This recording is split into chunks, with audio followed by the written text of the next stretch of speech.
wonderful to have all of you with us. Good afternoon. We are so grateful that you've all joined us for Reckoning to Rise today. We have got an amazing group of leaders gathered together for this wonderful screening of the Reckoning to Rise mini documentary series. And this is an opportunity for us all to grow together, to learn together, and to begin a deeper process of not only reckoning with the racism that exists in communities like Minneapolis, St. Paul, across the country, but also to do the hard work of beginning to move ourselves beyond a point of only thinking about recovery, but to a point of reimagining an economy that truly works together. We are so grateful that leaders from across the entire country have gathered with us today. Leaders from every sector have gathered into a place of communing together. Over 470 leaders from all sectors, as you see on your screen today, have gathered here together with an opportunity to understand exactly what Black business owners in our community have been experiencing, not only throughout 2020, but really throughout generations, experiencing as they try to navigate what it means to be a business owner in an economy that wasn't built for you, that wasn't built for us, that wasn't built to ensure that we thrive at the same rate as our white peers, that wasn't built to ensure that lending practices are designed for us. You have gathered from businesses, you have gathered from public sector and government agencies, from philanthropy, from nonprofits, from our community. And we from the Center for Economic Inclusion say thank you. As the founder of the Center for Economic Inclusion, I say thank you. Not only are you here in support of us, in support of these amazing business owners, but I believe that you are here because you want to go deeper in the reckoning with racism and in the path toward reimagining an economy that truly works for every one of us. We know that as we look back at the work of reckoning that took place in the last recession in 2008, when we found that so many of our systems in banking, in housing, in the public sector failed Black and Brown Americans, that here in Minnesota, we didn't do enough to ensure that we came back from that failure in a way that ensured that all people were included in that recovery. In fact, when the Urban Institute studied over 270 cities across America to determine how well they did at recovery, they found that while Minneapolis and St. Paul had a great success in recovering from that failure in the economy, from the almighty troubles that all cities faced across the country, our economy came back quite strong. Unfortunately, they found that of 274 cities, St. Paul and Minneapolis were at the very bottom of that list as it related to ensuring that Black and Brown people recovered at the same rates as their white peers. That when we thought about jobs, ensuring that we came back into the economy in jobs that paid good wages. When we looked at business recovery and ensuring that those businesses owned by Black and Brown people, that our businesses thrived at the same rate as our white peers, that we failed at that.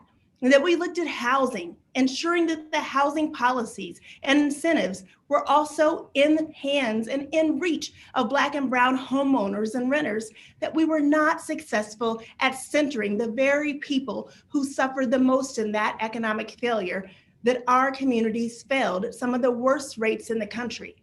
Right now, we are working hard as a community to ensure that COVID-19's impacts, the impacts of the uprisings that came after our community had its eyes open to the depths of racism after George Floyd was murdered at the hands of the very people who were paid to protect the lives of all of us, that we have an opportunity as a community to think very differently about economic recovery. In fact, we have an opportunity to drop the word recovery from our vocabulary altogether and begin thinking about reimagining an entirely new economic system, one that challenges us to think about the systems that uphold racism or start to completely dismantle it, to think about the mindsets that are required to build an economy that works for everyone, to think about what it takes to shift power into the hands of people instead of thinking about how we just convene and communicate about wealth extraction, about power extraction, how we might actually share power. That is what we want to talk about today. It requires us learning about the very experiences that Black business owners have had, not only in 2020, but before this time. It requires us understanding what it's like to navigate day to day in accessing capital, in accessing transactions day to day. It requires us to understand the hopes and dreams of business owners, what it's like to not only try to have a business, but to try to own the property that your business is in. It requires us to then move from increased awareness into a place of increased action in the places and spheres in which we operate, and then to drive toward increased shared accountability. That is the work of the Center for Economic Inclusion and the amazing team that I'm blessed to work with every day. And it's the work that we are blessed to do in solidarity with each one of you. I'm so grateful that these amazing business owners chose to partner with us in the production of Reckoning to Rise Together. We are grateful that this project was led by one of our very own team members, Jonathan Johnson, who's going to moderate a discussion with these three business owners after the film. And I can promise you that after you watch this film, you are going to want to stick around for the discussion where these business owners will share with you exactly what they're thinking now as we've come into 2021. What not only they're experiencing in their business owners and what they see their peers experiencing, but what they think we should do, what the path forward looks like. You'll have an opportunity to be able to challenge us in terms of where we go from here. We also want to encourage you, if you haven't already grabbed lunch from one of the vendors we shared with you in the invitation, to do that. Take advantage of some of the different vehicles for being able to either pick up lunch curbside or have it delivered to you, because we all know that our investments count. Where we spend our dollars, it counts. We've done that here at the center today, and we want to encourage you to be sure that you do that as well. Those dollars, every single one of them matter. And we want to make sure that these businesses thrive in this time and far beyond. So now sit back, relax, and prepare to enjoy and to take note of many of the statistics that you'll also find as you watch this film, because it's important for us to understand the context that goes beyond the landscape, the economic landscape that we're experiencing, and that business owners, particularly Black business owners, are experiencing, because it's been built on a foundation that began far before COVID-19 began impacting our community. Enjoy the film.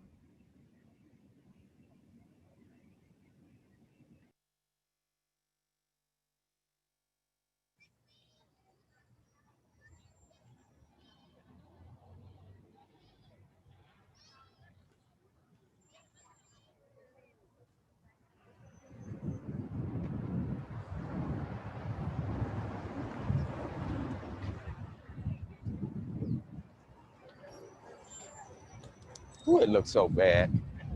That's why I don't want no exterior shots. It look bad. But it don't look bad on the inside. This is my jewel right here, man, once we get it fixed on the outside, man. All right, game on. Who's next? Step on up, baby. This right here is the mobile barber shop, man. That's not very many people in this region doing this. As a matter of fact, I'm sure I'm the only one in the upper Midwest. Good afternoon, everybody. We have made the assessment that COVID-19 can be characterized as a pandemic. The markets just opened, now down 1,642 points. We just went through the worst week since 2008. There are 100 million workers who could potentially lose their jobs if we don't shut down COVID-19 soon. The coronavirus is just an extremely heavy straw on a very weak camel's back. The SBA will begin providing economic loans in affected states.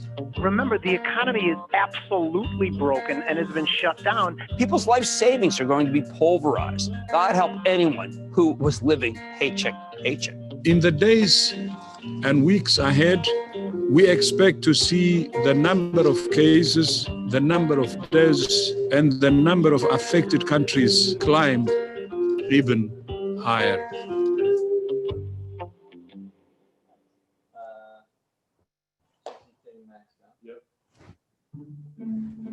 Business is known affectionately in St. Paul and Minneapolis as Urban Lights. Been here going on 28 years. We've outlasted, numerous other record stores, chain record stores, and people come here because of the customer service.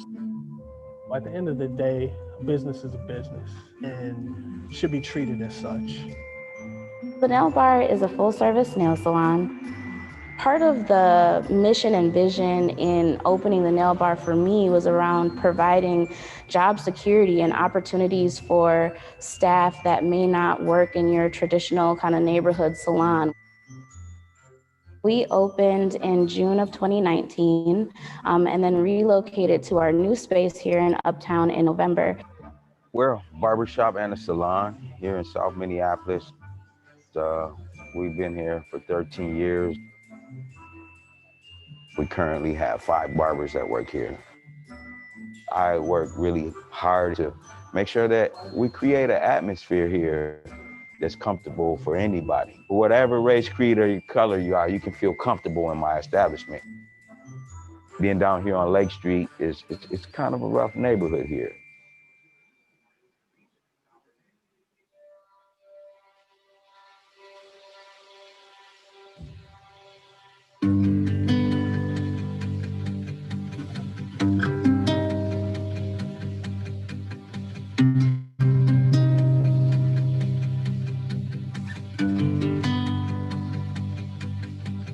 For minority-owned businesses, the playing field is not even, whether the banking industries that loan money, they're non-traditional sources that loan monies.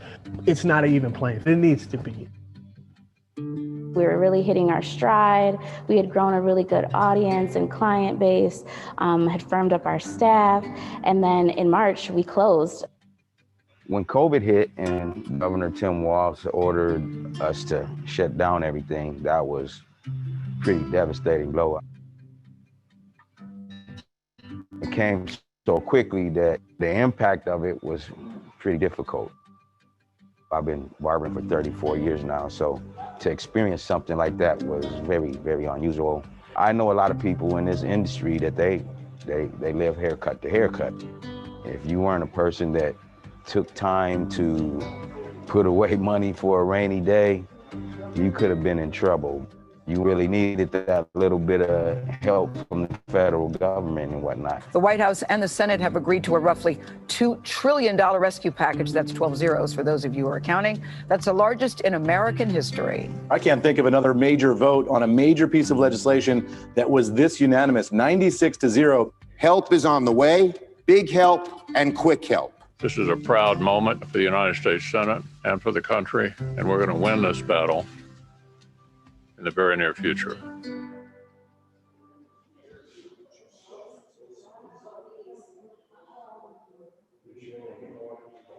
With COVID, I applied for the PPP program and I bank with a big bank, but they really weren't much help, so I wasn't successful. I tried to get the SBL loans and the different things, and for some strange reason or another, they just failed me. I'm like, why am I getting turned down? Everything we do is on our own.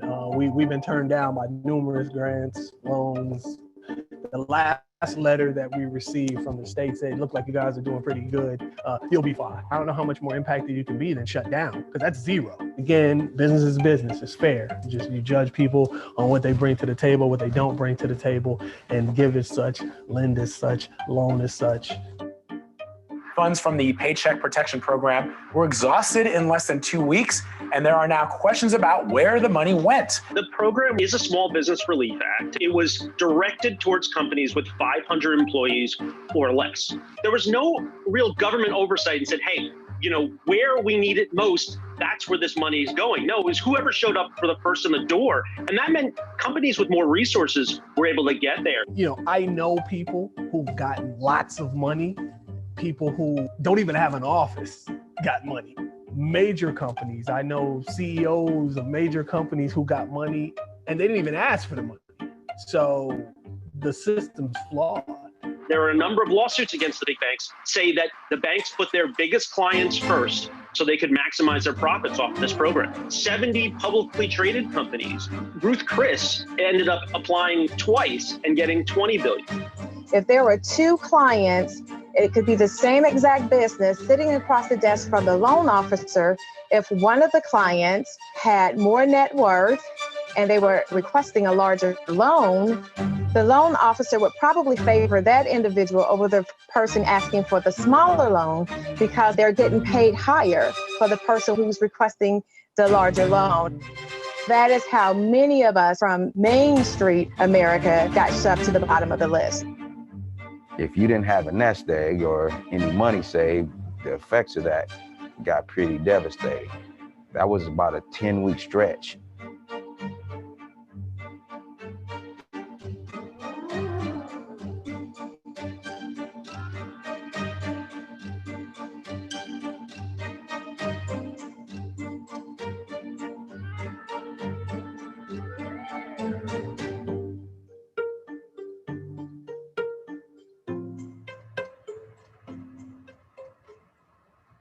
June 1st was the scheduled date when all the shops were opening, and upon anticipating the return, you spend time getting prepared with the COVID plan and social distancing and whatnot, and not knowing the haymaker punch is around the corner. And we finally did get the word we could open back up on a limited basis. It was kind of curbside, again, special orders. And so we're going along, and then man, everything happened.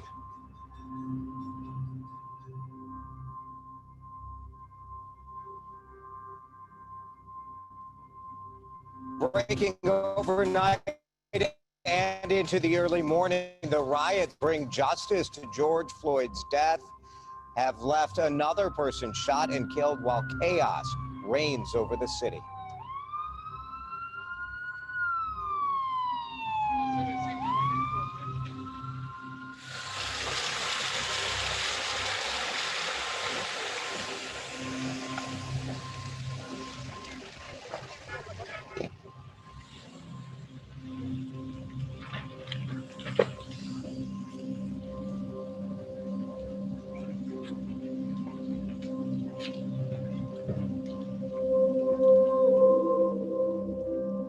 With my business being located in South Minneapolis, I'm only a quarter of a mile away from the precinct. When things got full-blown into the protest, this was like Tornado Alley.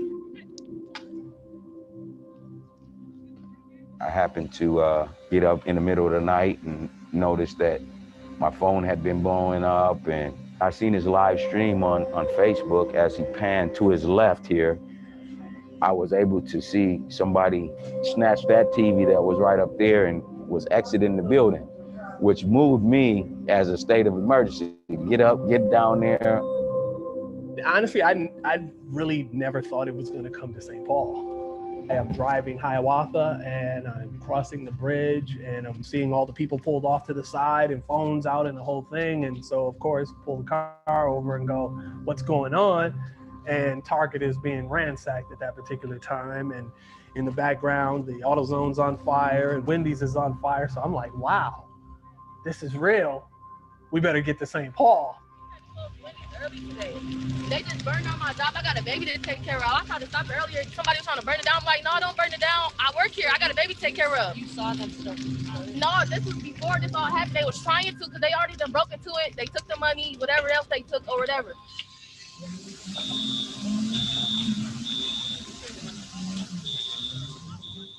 When I got down here after gathering up whatever wood particle boards I had, I got here and I was just drilling up. I was drilling up right here, and it was just people driving reckless all down Lake Street, and all that was going on.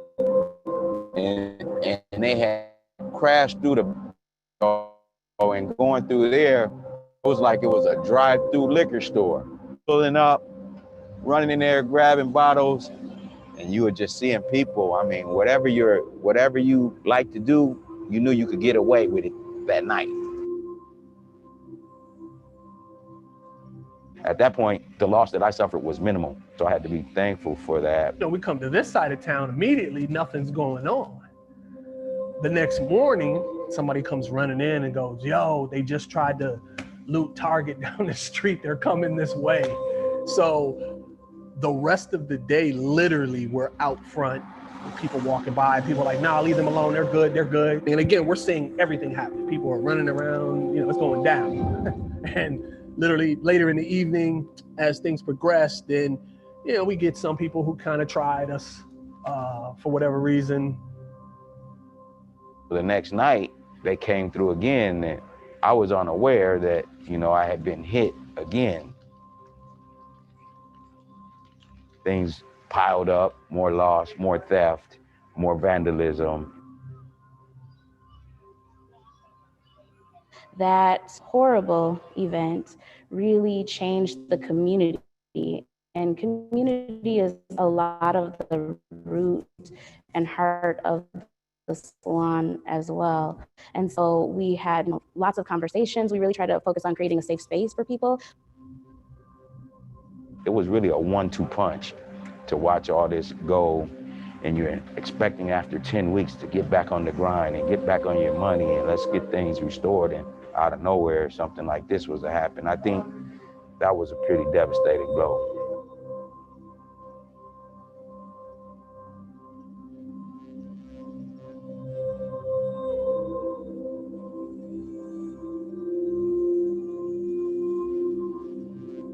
Minnesota Governor Tim Walz is asking the federal government to help rebuild communities that sustained damage during the protests over the killing of George Floyd.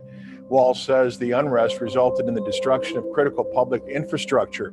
Nearly 1,500 Twin Cities businesses were affected by vandalism, fire, or theft. Walz says current damage estimates exceed $500 million.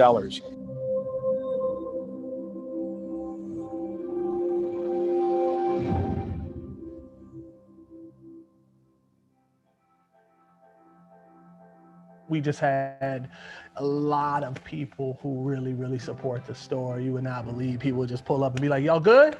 Yeah, we're straight. You know, okay, I'll be in the neighborhood, you know, holler. I saw the community did step up a bit. I also had people that came down and watched all what was going on in the area contact me and say, hey man, did you know you got a bunch of people in the community down there sweeping water out of your door? And at this time I was nowhere around here. So to see the community step up and take care of the first wave of devastation before me as a business owner could get in here, I thought that was mighty awesome. I thank the Lord that people stepped up and supported me as a minority business owner. And it didn't come from the federal government. It didn't come from the city of Minneapolis. It was just people with a heart for the community. And that is what touched my heart the most. When your doors are open and everybody else is boarded up, you'd see people ride by the curb and just honk, you know, and say, man, it's just good to see you guys open. You know what I mean? So that really encouraged me to know that people are taking notice of you when you don't think they are, when you least expect it. You know, I call it Urban Lights for a reason. I wanted to be that one light in the neighborhood that continues to burn no matter what. I've seen people go from coming in with their mom and dad while they buy music to, you know, graduating high school to going to college and then coming back and saying, hey, you know, I went to business school, man, because you were standing behind that counter every day, you know, doing business, and I wanted to be like you. I think that it's meant a way out, something different than the norm. And I think that it is that light. It's just hope. It's just kind of your dreams can come true. Showing you can have stuff. You can have a business. What we learned is a lot about resilience. I think that as a community, as a Black community, we are often resilient, and we have been. I also think that we will look back at this time as our test, truly, that we overcame and rose above.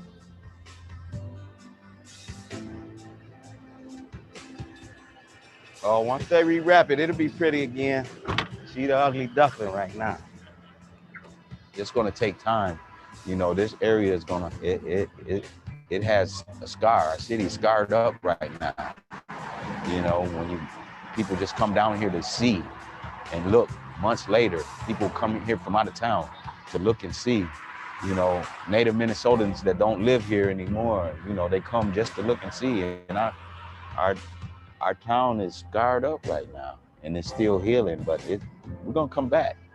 We're strong, we're resilient, we're gonna make it back. We're gonna be back on top. We just gotta fight through some of the difficulties with this. We're gonna be all right.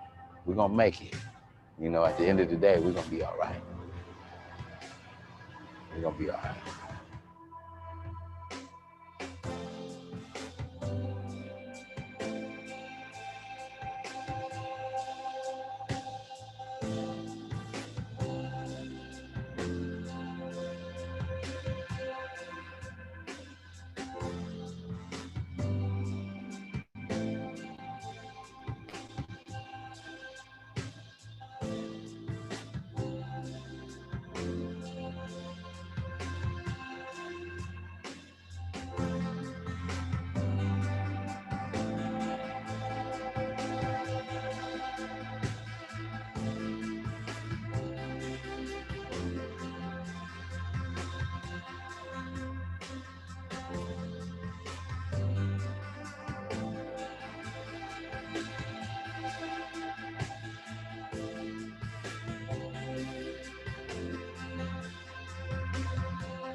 We're thrilled now to be able to welcome Jonathan Johnson, who will moderate our panel.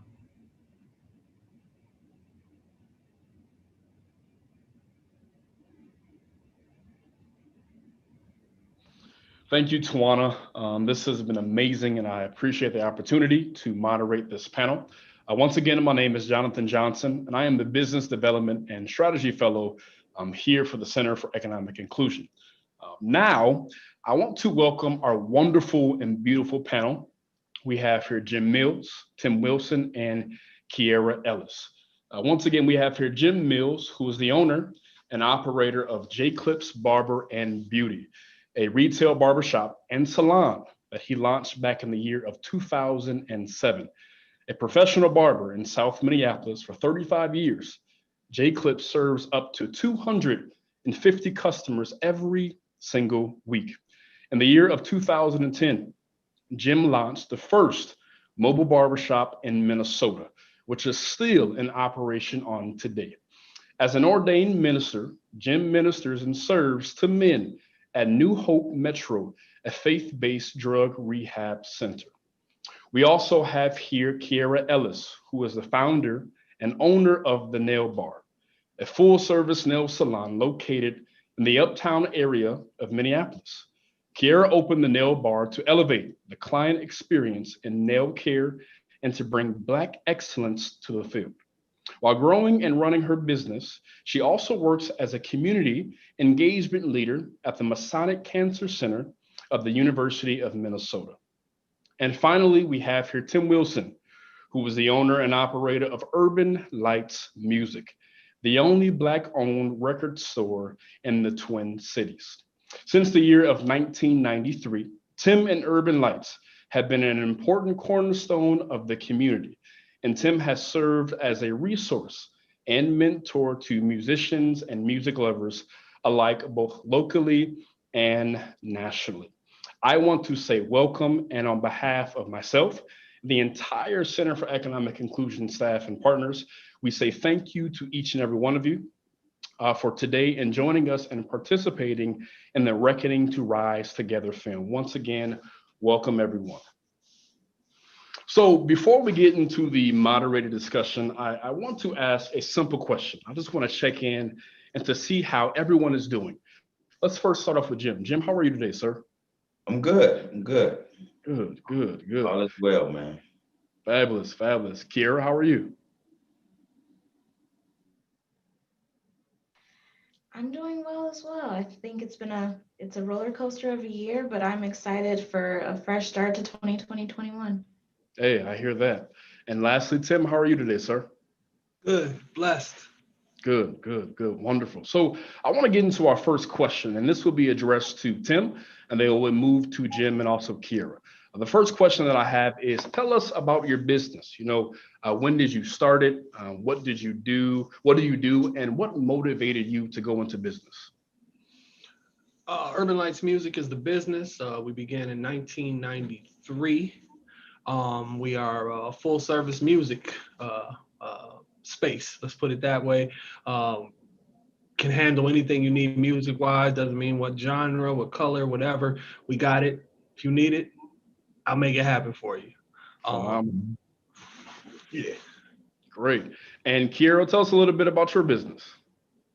Sure. We are a full service nail salon, so we provide all nail care services from your natural nails and manicures to pedicures, nail enhancements. We opened in June of 2019, so very new in our business, but growing. Wow, phenomenal, phenomenal. And Jim, I see that your camera's off, sir, but if you can, could you tell us a little bit about your business, sir?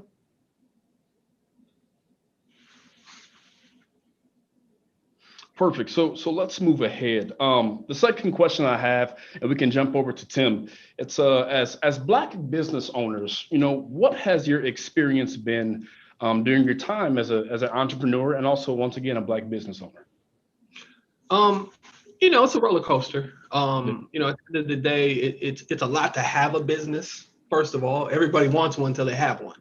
So, but it's a learning experience. I feel like on the job training, there's no preparation you can get until you put the key in your own door and have to figure out things from time to time. So, but like I said, things are onward and upward. I guess as Kiara said, looking forward to this year. Last year was bad. Let's just say that. And again, I think just blessed to have the opportunity to share our space with the community, and we're doing more to engage. I mean, we've always been engaged, but we're doing more to pull in and really, really push the mentorship part of what we do. The direction that we can give people into the music business, as well as just fulfilling the needs of the neighborhood, just regular music for everybody on a daily basis. So, man, that is great. Kiera, once again, as a Black business owner, what has your experience been in business? I would say my experience is varied. It has very high highs and low lows. I think being such a new business, having been open a year, and I almost don't even want to say a full year because we've been closed for a big chunk of it due to COVID. Every day is different. I'm somebody that absolutely is looking for resources and opportunities to connect with community from my own background and work that I do beyond the nail bar. I'm always hopeful to continue to expand the landscape of Black entrepreneurship. I think a big contribution to me wanting to even start my business was seeing Black business owners in the Black Chamber of Commerce. And so I have a lot of pride of being a Black business owner. I'm very proud to be able to employ Black and brown women in my business and really help diversify the landscape of the nail industry. We are, as women of color and Black women, are huge consumers of the industry, and we don't own much of it. And so I think it's been really great to not only expand and open my business and employ women of color, and also partner with another woman of color in business. My partner is Melissa Taylor. She owns the Beauty Lounge in Minneapolis. She's been in business for 7 years plus. And it's been great to expand our businesses with each other and teach each other and help each other along the way in our different experiences and skills. Wow, phenomenal.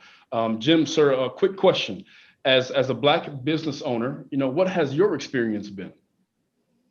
After being in this industry for 35 years now, I've kind of watched a lot of things evolve and kind of change in the business, and being able to grow with it and watch things as they're coming into different changes.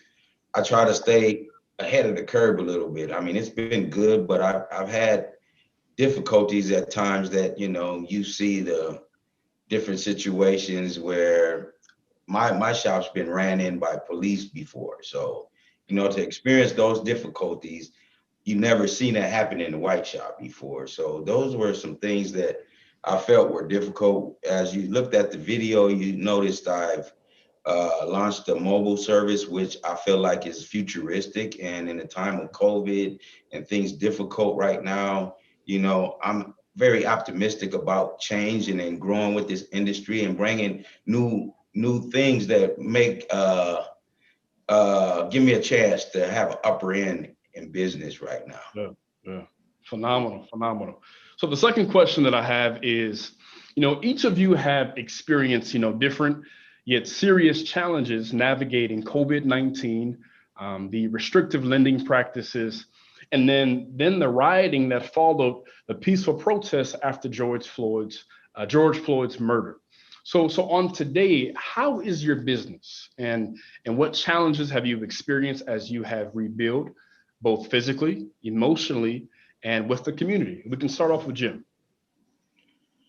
The challenges I have, I think for me, being in such close quarters to where it all jumped off at, it just feels like it's the epicenter of this whole George Floyd thing almost, since that's where the devastation began. And just watching around me, it's a process. You know what I mean? You try to plow through it, but what's been about 8-9 months now, very little progress is being made, though it is. So I always try to look at it from the glass half full perspective, the positive side of it, because I am seeing construction going on around me. But the downside of it is, I don't know if any of your businesses is located next to a liquor store, but when you're in the inner city, in an area where there's a stronghold of drug use and alcoholism, well, the neighboring businesses around me that there's a liquor store, but one burnt down the street and the other one burnt down. So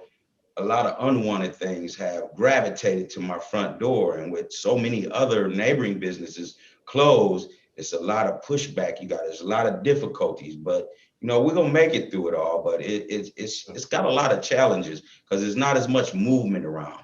I've been able to realize that it's about those people that were your backbone, those supporters that were there before all this hit is what's gonna keep your doors open, because there's no extras right now. Not on my block. There's no extras. But you said something. That's great. You said something, and I believe that's what we have to live by. We will make it, and that's the saying that we must live by in our businesses. Yeah. Tim, what about you, sir? How has your experience been?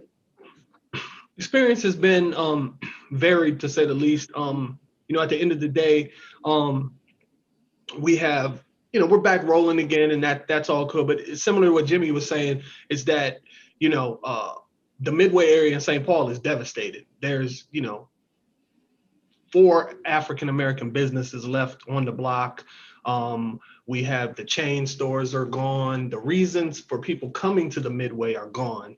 So like he said, there's no extras. So again, we rely on our consistent customer base, people who have supported us from day one and just keep us moving as the source right now. And in doing that, we've taken steps to increase things that we can do on our side. Like I said, I've opened up the space to more creative things, such as we have a DJ battle this weekend. We have an open mic once a month now. The merch has taken us to a different level. And just again, the the customer service that I provide is what keeps people coming back. So that in itself is just, I guess, the positives of everything. But again, devastated area. We hope people are coming back. We believe they'll come back. We know everything's going to build up around us at some point, because that's just how economics go and how the world goes. The sharks are coming, they're swimming around all of our businesses, and they're going to put a bunch of new apartments and coffee spots and workout spots all around us. And then the question is, where are we at that point? So cross that bridge when it comes. I hear you. And Kiera, Les, how was your business today? Business today is good. I will say it's changing. I don't know. COVID hit us really hard. We were, like I said, just renovating our space. We opened our doors in January, which was a huge undertaking for us, being closed for construction for a few months, and then closing again in March. COVID changed everything about the way the culture of the salon looked. I mean, we see beauty spaces as community spaces. It's often where people come, they relax, your stylist or your technician is like your therapist in a lot of ways. And, we have new protocols to keep people safe, to keep our staff safe. That just changed the way the hospitality works in our business. I will say after George Floyd and the protests and riots, we were nervous. So the feelings go from like excitement to scared to happy, very sad, very hurt. Lots of different emotions are happening all at once at different times, at different hours. I think Jimmy mentioned like getting up in the middle of the night to go check on his business. We did the same. I was watching the news, and all of a sudden I saw some of the damage happening in the Uptown area, a few blocks down. And I got up in the middle of the night, I grabbed my best friend, and we went out there to just check and make sure my business was going to be okay or not physically damaged. Having closed and just opened, it's like I was feeling that overwhelm that we could not sustain another big blow. I don't know that we weren't open yet. We were just getting ready to open, and we had already pushed back because of everything going on. So I am hopeful our business is okay. I think we've definitely been hit by COVID in different ways in terms of growing our business, keeping our staff, all of those things, but powering through each day. Yeah. So we do have a question in the Q&A part, and we can start off with Jim to this question. It says, how can we continue to hold onto this important part of history and use it to continue to rise and adapt to empower and uplift Black people and Black businesses? Jim, what's your take on that, sir? Ooh, that's a good one. Well, I think it's etched in a lot of people's mind, when you say hold on to it, because I think this was a landmark situation that shook the nations. You know what I mean? It brought people awareness about what happened in our city across the globe. Going forward, I see a resilient group of young people that excites me about it. Maybe it's going to be a different change. I kind of look at things from a different perspective, knowing that I'm a rock's throw away from retirement. The baton is going to be passed to another generation, because this is not going to happen overnight. But I do see an uprising that's going to probably impact the future, but I just hope it can happen in a way that when they need to make a statement, it doesn't always have to equate into violence and devastation, because the mark was made, as I said in the documentary, the city has been scarred. And how long it would take for those things to see the uprise, I don't know, but I believe it's coming, because I know people have had enough. And I believe in some kind of way, even after the riots and what we saw in our nation just a week or so ago, certain things aren't going to be excusable anymore. So change has to take place. It's inevitable. Yeah. Tim, I saw that you made a quite remarkable comment to that question. Is there anything you would like to add to that? No, I'm totally on board with everything Jimmy's saying, because we just don't know what it is. But I hope that in addition to, because we never can let go of anything that's happened. that's going to be in the memories of everyone and for years. But the hope is that, let's say from an economic standpoint, the predatory lending practices that are being cast upon certain people will be changed, or at least even the playing field out, so that again, devastation is devastation. You can't put a price on it, and it doesn't matter who needs the money. It should go to the people who need it at that particular time. Not months down the line. You can't keep throwing the PPP thing out 6, 7, 8, 9 months down the line, and it's the same guidelines that it was in the beginning. So it's still not helping anyone. Yeah. Yes, sir. I hope that changes. We have another question. We can direct this to Kiera. It says, how do we help to get more customers that live and normally shop in the surrounding metro suburbs into your establishments? Help me to craft that sales pitch when some people operate in fear due to the ignorance about our community. I'll have to say that in the summer or after the protest with George Floyd, I think the world is taking a new look, or let's say waking up to what happens for Black and Brown communities, the difficulties that we face in our lives, not only our businesses.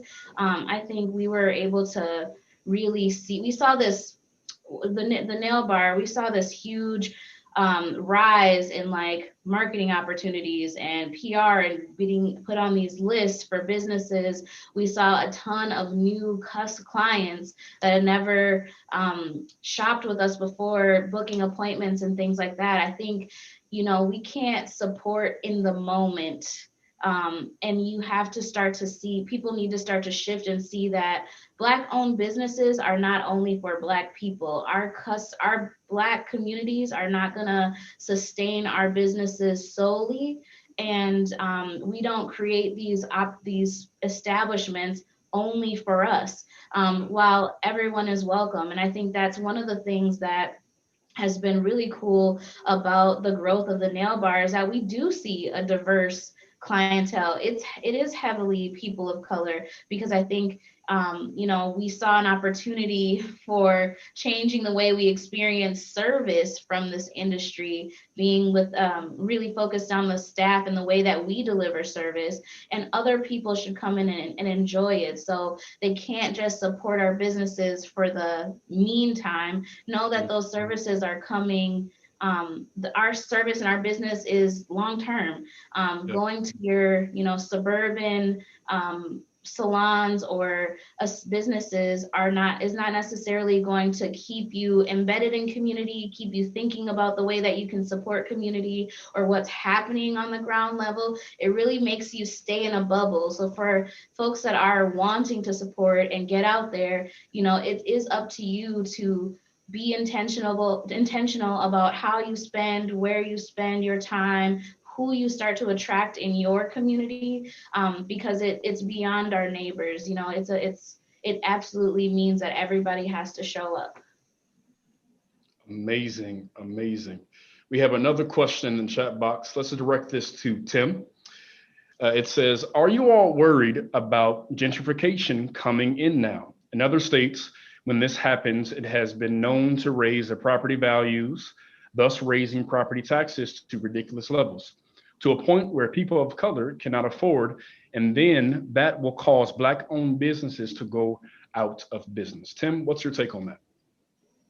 Very concerned. That is the topic at hand.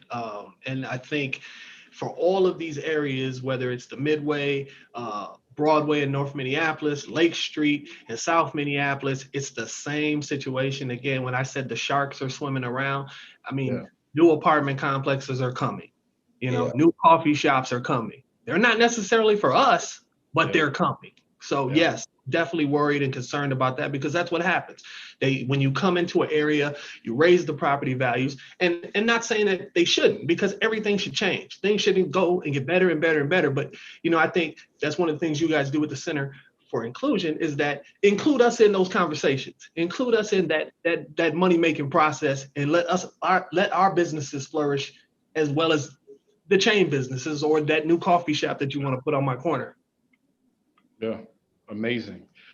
Jim, we have another question. Let's direct this to you. It says, because the PPP wasn't effective, what do the Minnesota State Legislature and the new Biden administration need to do to help your businesses and small businesses across the Twin Cities survive the pandemic and uprising?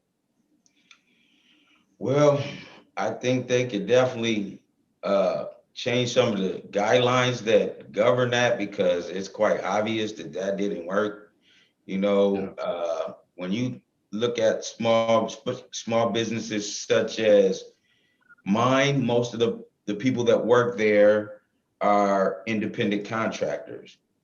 They had to make a special provision for independent contractors just to receive unemployment during the pandemic time. So because we aren't able to fill out those applications and say, these are quote unquote my employees, it seems like you get pushed to the back of the pile when it's just you and your business, you know. But it seemed like they should be able to make provision for smaller situations, though they may not, if you're truthfully about your filling out some of those applications, you don't have employees. So when the numbers are greatly reduced like that, I think you're easily overlooked. But I think there should be a deeper look into the structure of some of those businesses so that they don't get overlooked on something as simple as he don't have no employees, let's not give him no money. You know, there's loopholes in this whole thing, man. And I always felt that that was one reason that, you know, I was overlooked, because I wasn't able to put, I got 10 people here. I felt like my business wasn't as valued as much as someone, man, we need to give him some money. He's keeping 20 people working. Well, I still kept people working. People still come to our establishments, even as independent contractors. I'm moved to see the people that work in my place get the things they need: homes, cars, support their family. It's the same concept, but it's not equally treated the same. So something needs to be done in that capacity, which can trickle down to people such as myself and salons and barbers and, you know, different businesses would definitely reap the benefits. That's good. Tim or Kira, is there anything you guys would like to add to that? No, he said it all. I will say that I was able to secure the PPP program support with support from the Community Reinvestment Fund here. So I think also just making sure we're paying attention and tapping into those resources that are here for small businesses. I think it's really hard for a lot of our Black entrepreneurs. We are the firsts. We're the first of our families. We're the first to run businesses. And so we're learning everything from ground zero in a lot of ways. Like, what does the accounting process look like? What are all those large corporations were able to, apply right away because their back of house was in order. They have all those systems in place. They have people to just throw things out for them. And so just making sure that those agencies that are there and outreaching to the community, because the Community Reinvestment Fund director reached out to me directly, asked, hey, did you get the PPP? Do you know about it? What do you need? How can we help you? And I don't know that I would have gotten it any other way. So it's important that those agencies also have support. Wow. So this will be our last question, as we are running low on time, and we can direct this to Tim or to anybody who wants to answer. I'll put it like that. It says, what are your thoughts on strategies to be put in place in which Black and brown businesses truly work together to become a strong economic force in our own community? I mean, I think, again, we need to be included. We need to be brought to the table. And I think whatever conversations can be opened up in that respect need to happen because it's important. I think, the one thing I think gets overlooked a lot of times is that the smaller businesses, the neighborhood business, if that's what you want to call it, the mom and pop shop, kind of the lifeblood of a lot of communities. You pull those out of those communities, it loses its flavor, it loses its enticement. And I think it's important that we find a way to keep those businesses, thriving just like we do the rest of them. So yes, there needs to be a way to bring cats to the table, and like I said, include us. Yeah. Jim, Kira, anything else as we close out? That sounded good to me. Yes, sir. Yes, sir. Kira, anything?